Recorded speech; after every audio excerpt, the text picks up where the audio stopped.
Hello दोस्तों, स्वागत आप सभी का आपका अपने चैनल बेसिक नॉलेज में। तो कैसे हैं आप लोग? आशा करते हैं मस्त है, स्वस्थ है, पढ़ाई बहुत जबरदस्त कर है। जी हाँ दोस्तों आज आप सभी के लिए लेकर आए हैं 16 सबसे महत्वपूर्ण क्वेश्चन जो आप लोगों के वीकली टेस्ट के लिए बहुत ही महत्वपूर्ण है। साथ ही साथ जो बोर्ड एग्जाम की तैयारी कर रहे हैं ना, उसमें ये चार चांद लगा देगा।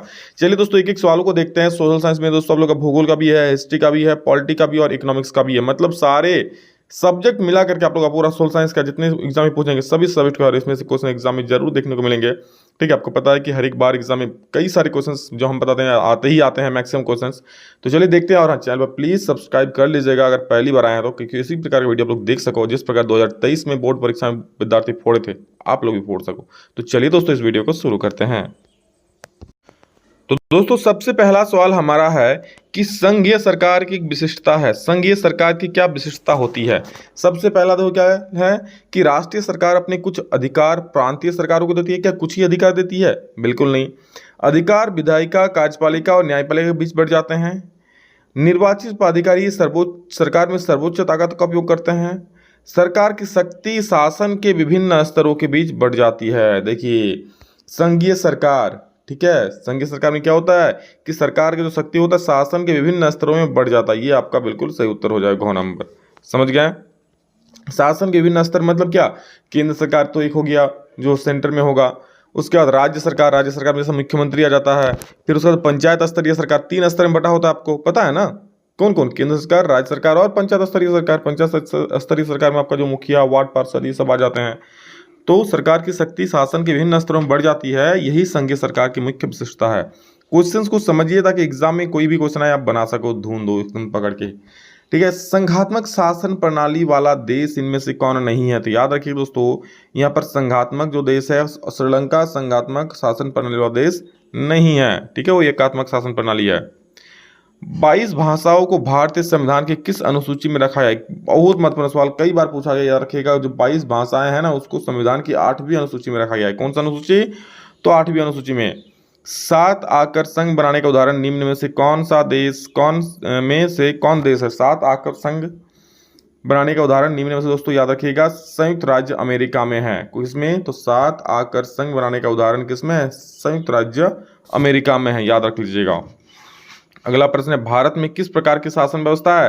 तो भारत में संघात्मक शासन व्यवस्था है। भारत में शासन व्यवस्था क्या बटी होती है ना, केंद्र सरकार के पास होती है कुछ शक्तियां, राज्य सरकार के पास होती है शक्तियां, पंचायत स्तरीय सरकार के पास होती है शक्तियां। तो ये संघात्मक शासन व्यवस्था ही हुआ। हिंद स्वराज नामक बहुत ही फेमस पुस्तक, हिंद स्वराज नामक पुस्तक के लेखक कौन है? तो हमारे प्यारे बापूजी यानी कि महात्मा गांधी। और आप लोग कमेंट में आंसर देना है। क्या आंसर देना है सर? कि ये पुस्तक महात्मा गांधी जी के द्वारा कब लिखा गया, कौन से साल में लिखा गया? कमेंट में फटाफट से छाप दो। ठीक है, चलिए आप लोग पढ़ रहे हो, मेहनत कर रहे हो और इसी प्रकार पढ़ते रहो, बहुत बढ़िया शानदार एग्जाम जाएगा।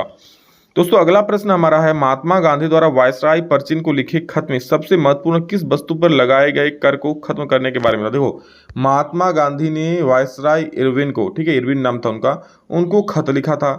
खत में क्या लिखा था भाई? कोई प्रेम कहानी नहीं लिखा था खत में। ठीक है, खत में एक बहुत ही महत्वपूर्ण वस्तु जिस पर लगाए गए कर को खत्म करना था। कौन सा महत्वपूर्ण वस्तु भाई? जिसको हम लोग डेली खाने में खाता है। अब तो समझ जाओ, जी हाँ, नमक। नमक पर कर लगा दिया था। सोच रहे हो डेली यूज की वस्तु है नमक।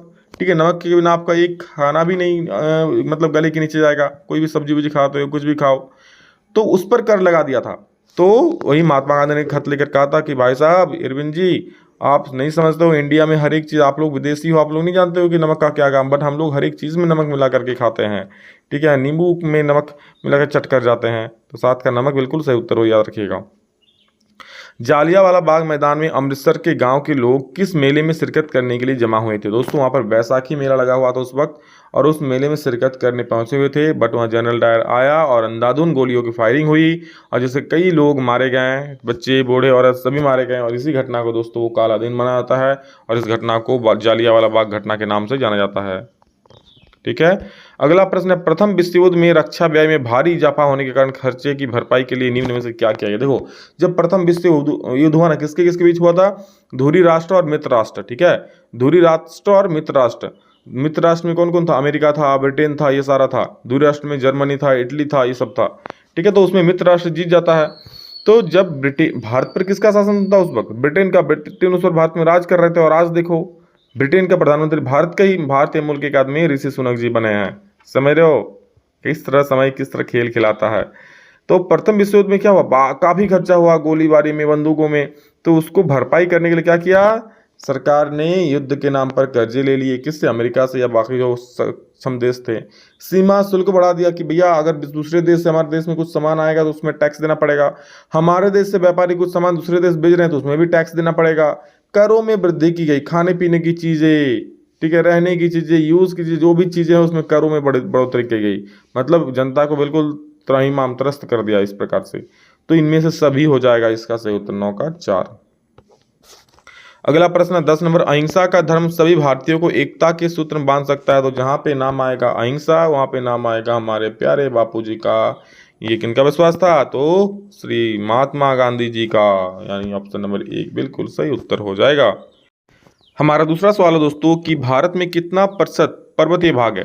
तो देखिए याद रखिएगा, भारत में जो पर्वतीय भाग है ना वो यहाँ पर आप लोग का 27% हो जाएगा। ठीक है, सॉरी 27 बोल रहे हैं, यहाँ पर पर्वतीय भाग आप लोग का 30% हो जाएगा। समझ रहे हो। तो याद रख लीजिए, भारत में मैदानी भाग कितना होता है, मैदानी भाग 43% होता है। ठीक है, 43% मैदानी हो गया। उसके बाद पठारी भाग बोले तो 27% हो जाएगा, और पर्वतीय भाग बोले तो कितना हो जाएगा, 30% हो जाएगा पर्वतीय भाग, याद रखना। तो दोनों सबको मिला लीजिए 100% हो जाएगा। समझ गए, याद रखिए, कहीं भी कोई भी पूछ सकता है। पंजाब, हरियाणा और पश्चिमी उत्तर प्रदेश में भूमि क्षरण का मुख्य कारण क्या है। तो वहाँ पे भूमि क्षरण का मुख्य कारण दोस्तों अत्यधिक सिंचाई है। ठीक है, अधिक लोग सिंचाई कर देता है जिस कारण मिट्टी बहा करके दूसरा जगह चल जाता है तो भूमि का क्षरण हो जाता है। पंजाब में भूमि निम्नीकरण का कारण भी वही है, क्या, अधिक सिंचाई। मतलब ऑप्शन नंबर ख आगे पीछे हो गया तो याद रखना ख सही हो जाएगा। निम्नलिखित में से किस प्रांत में सीढ़ीदार सोपानी खेती की जाती है। सीढ़ीदार खेती कहाँ की जाएगी, जहाँ पर्वतीय भाग होगा, जहाँ पहाड़ होगा। तो क्या होगा यहाँ पर, कहाँ पहाड़ है, उत्तराखंड में है ना। आप लोग देखे होंगे, सौरभ जोशी का ब्लॉग्स भी देखते होंगे, पहाड़ी भाग देखते होंगे ना। अगला देखो, निम्न में से इनमें से किस राज्य में काली मृदा मुख्य रूप से पाई जाती है। तो याद रखिएगा, इनमें जो भी है महाराष्ट्र, 4 राज्यों में से महाराष्ट्र में आप लोग यहाँ पर काली मृदा पाई जाती है। साथ में और एक चीज याद रखिए कि काली मृदा जो दोस्तों है वो महाराष्ट्र, गुजरात, कर्नाटक और मध्य प्रदेश, इन राज्यों में पाई जाती है। याद रखना, कहाँ कहाँ, महाराष्ट्र, गुजरात, कर्नाटक और मध्य प्रदेश, इन चारों राज्यों में काली मृदा पाई जाती है। ठीक है, मानव विकास रिपोर्ट देश की तुलना किस आधार पर करती है। ठीक है, मानव विकास रिपोर्ट किस देश की तुलना की, कोई देश कितना डेवलप्ड है कितना नहीं है, किसके आधार पर करता है। तो सबसे प्रथम वहाँ स्वास्थ्य देखता है, शिक्षा देखता है और प्रति व्यक्ति आय देखता है। ये तीनों देखकर डिसाइड करता है कि हाँ भाई साहब उस देश का वो देश कितना डेवलप्ड है। तो यहाँ पर उपरोक्त सभी इसका सही उत्तर हो जाएगा। और अगला अंतिम प्रश्न आप सभी के लिए होमवर्क है, HW है, कमेंट में सभी विद्यार्थी बोलेंगे और मैं आप लोग कमेंट का इंतजार करूंगा। दोस्तों जरूर कीजिएगा।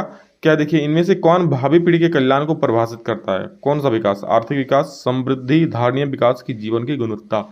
इसको कहीं से भी हो आंसर ढूंढिए कि इंपॉर्टेंट क्वेश्चन एग्जाम में आ सकता है, तो इसका आंसर कमेंट में जरूर बोलिएगा। ठीक है, चलिए दोस्तों, और हाँ प्लीज सब्सक्राइब अभी तक नहीं किया तो सब्सक्राइब कर दीजिएगा, और हाँ लाइक और प्यारा से कमेंट जरूर कर दीजिएगा।